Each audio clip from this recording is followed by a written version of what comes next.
mean, I never went over to the tower the entire weekend, literally. Yeah, I have no idea. When I was the one panel I was there for, seeing the world palms. Not one question I have. I keep hearing rumors that the hotel is that like it could accommodate 6,000. Yeah. And is it true? Is it? I don't know if this is the kind of question where you have to confidential for it, but is it possible that the hotel accidentally or deliberately overstated the capacity that it could either comfortably or legally or logistically handle?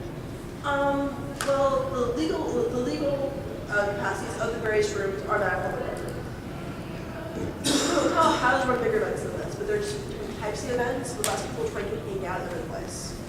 They have run events. They have run multiple events at the same time with very high capacity.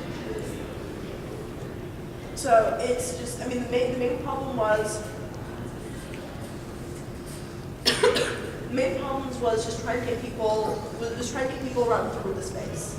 It was, from what I understand, it wasn't so much even just, it wasn't like a crowded space at the hotel. It was, we have so many people here, we have so many people here, and we really need these people who are standing here to be standing over there. So Was a lot of what was going on. So if we all had already learned how to cell phone, like if we could get between bedroom A and bedroom B without being in the hallway, then we would be fine. And if we had a lot better infrastructure at this convention, like if we had gotten the expensive radios and we actually had like 4 people stationed in the park space saying, is when we go, there's so many people here, is when we go, well, I'm stationed here, this area is empty, tell everyone this space. I mean, that if we had that kind of communication going on during con, that probably would help a lot. Like if we could be able to tell people, what?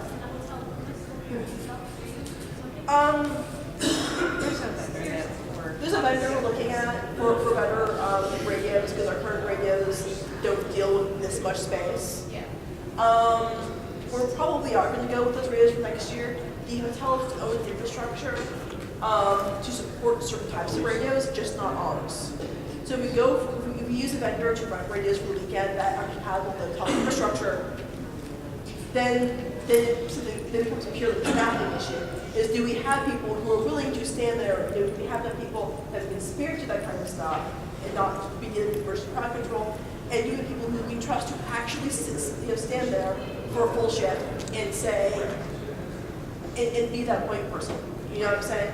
I mean, and then connect to other issues too. I mean, if we had, all the equipment that we needed and all the personnel that we needed, If we had all that, we would not be talking about if that happened, then we would never had to, for example, have hotel security, supplement your own security. As it is, the hotel is going to have, it is already committed to, they're going to be hiring additional security for our weekend. So none of their security is working long shifts. So they are supplementing us. They'll be moving people in and out very fast. And the thing is, some people who work for this hotel wound up working like 12-hour days. And they're trying to prevent that for next year. Just like we don't want our people, our staff working 12-hour shifts, we don't want their people having to work 12-hour shifts to supplement our staff next year. I mean, that honestly, I know some of the reasons why this happens, it's nobody's fault. We didn't think we were going to need such a huge number of staff. We're always needing more staff, but to have the hotel have to staff our convention, we've never had a hotel have to staff our convention for us. And that's pretty much what happened this year. And even though I didn't make any. Yeah, we definitely want to prevent that, but basically, one of the things that happened this year is the hotel went having to staff our convention, sometimes working 12-hour shifts, sometimes every day. And our staff was like quite a lot this year too. And they did, they grew by quite a lot. So if that our staff had greater than growth, and if that we're in a recession, and that we had somebody come by and tell us that a lot of people were being let go, believe it or not, from this started fewer staff, and already had to contract out so I can see that as a potential problem if we're operating on a skeleton.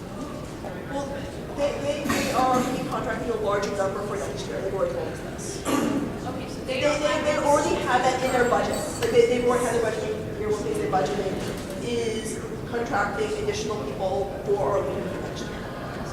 Like they're already thinking about that. I mean, people who are higher ups, people who like the people who I mean, the hotels we work with love this convention. Right. They really do, and They need our money. well, they have money, but they also, I mean, yeah, there's people who, the higher ups too. They love this is a pretty decent account. I mean, there's people out there who generally love working with this sort of event, and they're excited to work with us, and they love the character that we bring. Because I've dealt with these people really extensively, and they are very committed to working with us extensively through the year. I mean, they're going to be meeting with us possibly as often. They've offered to meet with us often throughout the year. No hotel has ever kind of stepped up that much and said, if you want to work with this hard to make this event, absolutely follow us. Nice. With that kind of like ability to maybe get more people flowing through areas quicker, would that benefit our ability to have maybe a couple hundred more people here, or are we pretty certain that 4 or 5 is going to be where we're at? This is something we're going to have to work out throughout the year. We're probably not have a hard cap set for probably not until February is when we're probably come out with the final numbers. That's when we'll met the hotel open up. Because here's how we do it, unfortunately. Our elections are really late this year. We're only electing part of the board this year. We need then people who are elected today need to go to the rest of the board. And they take that board and take us out of Portland and shove us somewhere else. For the weekend, we're locked into rooms until our budget's done and our main logistics done and our main purchasing done. A whole bunch of things is done this weekend. We're not allowed to leave until it is. So when that happened, about the time that happened, this is December. Yeah, try to get people who work for a convention to do anything to recycle. It never works. So, I mean, really, when we're going to be ramped up, we'll really get our stuff together to do. I mean, if you, the people who are the current board, or expecting the current board next year, we're already working on stuff for next year. We actually have some mid-December deadlines for getting certain types of work done. Some things that we always leave to last minute. We already have some, we've already set a deadline scheduled. We're having a lot of stuff done a lot earlier this year, but we have a lot of this stuff in our to do. Because we need to make sure we've got our policies, we've got to make sure any changes, we've got a lot of work that we have to do every year. Before then we can look at it and start really talking to the hotel. So hopefully, I mean, we might be able to get some more people here, but I mean, this is going to be dealing with talking with the hotel extensively throughout the year, who's working with packaging extensively, who's going to enjoy his bosses, by the way, because he loves challenges in his bosses. He really does. He is. And we love him for it. Yes. So, I mean, we're working the entire year to see exactly how we can get as many people in here and do as much as possible.